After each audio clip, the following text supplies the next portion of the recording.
Finally, Sir Roger, to something more hopeful, and I turn to the question of where next. I spoke before of the pattern-based conformity approaches, or the pattern-based approaches which amplify conformity, such as we see on TikTok and Facebook. And this may be a quality that is attractive to technocrats, a predictability, patterns, filling gaps, finding gaps. But that points to an increasing conformity, which I find boring, and I think many will. And artificial intelligence should be exploring as well what is new and innovative. And I ask the question here, what about awe?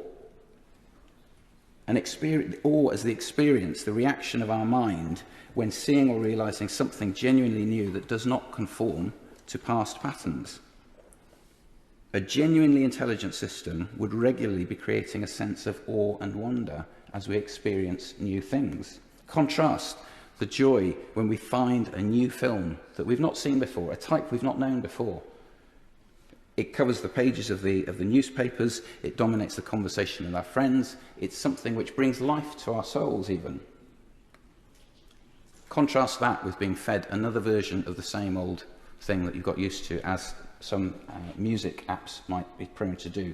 Or consider the teacher who encouraged you to try new things and have new experiences, and how we grew through taking those risks rather than just hearing more of the same. And this begs key questions of governance too. We've heard about a bill of digital rights, and questions of freedom have been raised quite rightly by the Honourable Member for Brent Central. But what about a genuinely free-thinking future?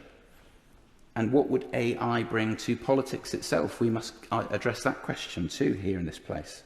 What system of government has the best record of dealing with such issues? Would it support an ultimate vision of fairness and equity via communism? Could it value and preserve traditions and concepts of beauty that could only be said, as Scruton argued, to have true value in a conservative context? These have always been big questions for any democracy, and I believe AI may be forcing us to address these in depth, at pace, in the near future. And this returns me to a final point, if I may, Sir Roger, of the question of a moral approach. And here I see hope and encouragement. The Honourable Member for Stoke-on-Trent talked about truth, because all I believe AI ultimately does is surface these deeper questions and issues. And the one I would like to address very briefly is the point of justice. For the law is a rule book. Patterns, abstractions, conformity and breach are all suited to AI. But such a system also does not predict or produce mercy and forgiveness. As we heard in the National Prayer Breakfast this week, justice opens the door to mercy and forgiveness. It's something I would argue is vital for the future of any modern society. We all seek justice.